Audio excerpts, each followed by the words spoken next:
নমস্কার, আমি প্রিয়া ভট্টাচার্য। আজকে আবারও চলে এসেছি আমরা ফিজিওথেরাপি সিরিজের আরো একটি নতুন ভিডিও নিয়ে। আমাদের সঙ্গে আছেন আমাদের প্রিয় সজলদা। তো সজলদা, বিগত ভিডিওগুলো মানুষের খুবই সাড়া পাচ্ছি, আমরা অনেকেই কমেন্ট করছেন, জানতে চাইছেন। তো আমার একটা কথা, যেটা আমরা আগের ভিডিওতে আলোচনা করলাম, গোড়ালি ব্যথা, পায়ে যেমন ব্যথা হয়, অনেকের তো হাতেও ব্যথা হয়। তোমার এখানে এখানে অনেক অনেক ধরনের টান আসে, সেইটার ক্ষেত্রে খুব ভালো বললে। এটা পায়ের ক্ষেত্রে যেমন একটা মাসেল উইকনেসের জন্য আরেকটা জায়গায় ব্যথা হতে পারে, হাতেও কিন্তু সেই রকম হতে পারে। অ্যাকচুয়ালি হ্যান্ড মানে কিন্তু আমাদের এইটা হ্যান্ড, শুধু এটাকে বলা হয়, এটা ফোর আর্ম, এটা আর্ম, এটা শোল্ডার, এটা এলবো। তো হাত ইন জেনারেল যেটা বলতে চাইছো যে যেখানে ব্যথা হয়, এখানেও পেন হয়, এখানেও পেন হয়, তাহলে এগুলো সব আলাদা আলাদা ভাবে আমি বলি। এখানে যে ব্যথাটা হয় এটাকে বলা হয় ল্যাটারাল এপিকন্ডাইলাইটিস বা টেনিস এলবো।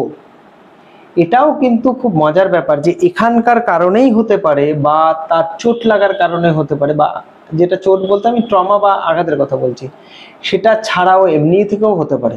সেটা ডায়াবেটিসের জন্য হতে পারে, এটা ইডিওপ্যাথি, বোঝা যায় না যে কি কারণে হতে পারে। কিন্তু এই যে টেনিস এলবো যে আমাদের পেন, এটা একটা খুব বিখ্যাত ক্রিকেটারের হয়েছিল। আমি দেখিয়ে দিই, আমি নাম বলবো না, দেখালে পরে তুমি বুঝতে পারবে। একদম। সেই বিখ্যাত ক্রিকেটারের নাম হচ্ছে গিয়ে আমাদের সচিন তেন্ডুলকর। এই সচিন তেন্ডুলকরের কিন্তু এই টেনিস এলবো হয়েছিল।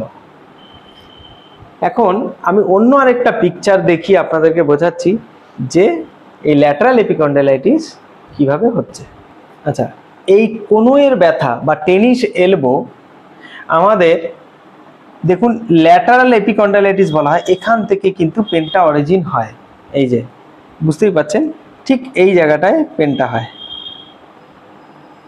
এখন এই পেনটার কারণ কিন্তু আমি বলছিলাম যে বিভিন্ন কারণে হতে পারে, তবে আমরা কি ব্যায়াম বা কোন মাসেলের পাওয়ার বাড়ালে পরে এই ব্যথাটা চলে যেতে পারে দেখিয়ে দেবো, চলুন।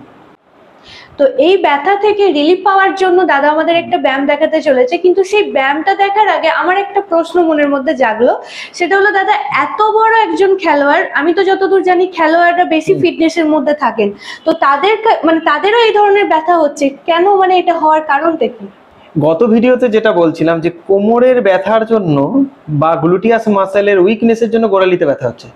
এক্ষেত্রেও আমাদের ট্রাপিজিয়াস মাসেল আছে, হ্যাঁ, রোম্বয়েডিয়াস মাসেল আছে।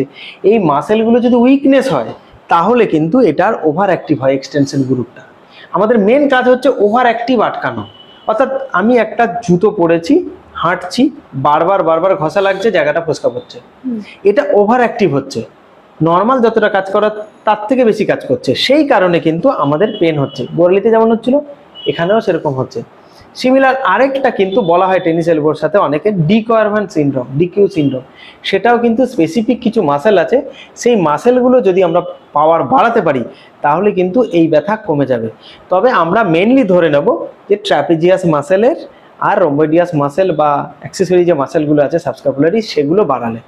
এবার ব্যাপারটা হচ্ছে কোন মাসেল উইক হয়েছে সেটা কি করব। এমএমটি বলা হয়, ম্যানুয়াল মাসেল টেস্টিং করে আপনাকে বের করতে হবে যে কোন মাসেলটা পার্টিকুলার আমি এক্সারসাইজ করব। কিন্তু সবাই তো আর বাড়িতে ওইভাবে করতে পারবে না, তাহলে ফিজিওথেরাপিস্ট বা ডাক্তারের কাছে গিয়ে আমাকে বের করতে হবে। আমি সিম্পল দুটো এক্সারসাইজ দেখাবো, এটা করলেও কিন্তু 90% বেশি কিন্তু এটা চলে যেতে পারে। তার জন্য মানে এত দুশ্চিন্তা হওয়ার কিন্তু কোনো দরকার নেই। আমি তাহলে এক্সারসাইজটা দেখিয়ে দিই। একদম।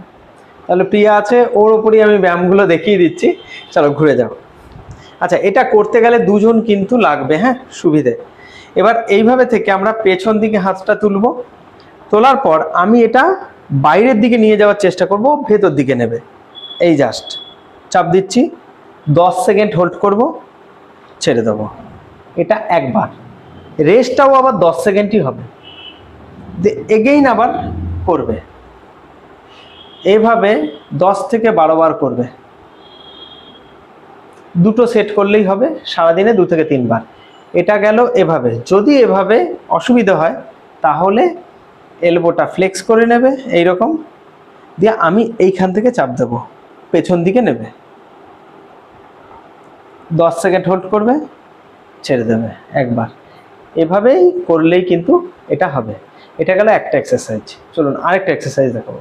আচ্ছা, আমরা বিছানায় কিংবা টুলে বসতে হবে, হ্যাঁ, এটা চেয়ারে বসে হয় না। এইভাবে বসে সব থেকে ভালো হয়, একদম দেয়ালের দিকে আমরা হেলান দিয়ে বসে যাব। বসার পর একটা তোয়ালে নেব, তোয়ালেটাকে এইভাবে ভাঁজ করব, ভাঁজ করে আমরা কাঁধের এখানে দিয়ে দেবো। চলো ভালোভাবে প্রেসার দিয়ে ধরে রাখো। এবার এই কাঁধ দিয়ে তোয়ালেটাকে ঠেলতে হবে, 10 থেকে 15 সেকেন্ড ঠেলবে, চাপ দিয়ে ধরে থাকবে। 1 2 3 এইভাবে ধরো, 10 সেকেন্ড হলো, দিয়ে রিল্যাক্স হালকা করে, হ্যাঁ 10 সেকেন্ড রিল্যাক্স দেওয়ার পর আবার এইভাবে প্রায় 15 থেকে 20 বার এটা করতে হবে অ্যাট এ টাইম। সারাদিনে 5 থেকে 6 বার পর্যন্ত এটা করা যায়। ছেড়ে দাও, হ্যাঁ এইভাবে, দেন রিল্যাক্স। কতবার বললাম? 15 থেকে 20 বার। এইভাবে পজ দিয়ে দিয়ে দিয়ে দিয়ে এক্সারসাইজ করে করে। আচ্ছা, তো দাদা কি এই যে আমি এইদিকে প্রেসার দিচ্ছিলাম, এটা কি আমাকে 2 হাতেই দিতে হবে? দুদিকে করলে ভালো, যদি এদিকে সময় না থাকে, কিন্তু যে হাতে ব্যথা সেই হাতে করতেই হবে। আচ্ছা, মানে সেই দিকের ঘাড়ে করতেই হবে। আচ্ছা, তো আমরা এই ভিডিওর মধ্যে দেখে নিলাম যে সামান্য কিছু ব্যায়াম, মানে দুটো ব্যায়াম দিয়ে কিভাবে আমরা আমাদের এই টেনিস এলবোর যে প্রবলেমটা সেটার থেকে মুক্তি পাবো।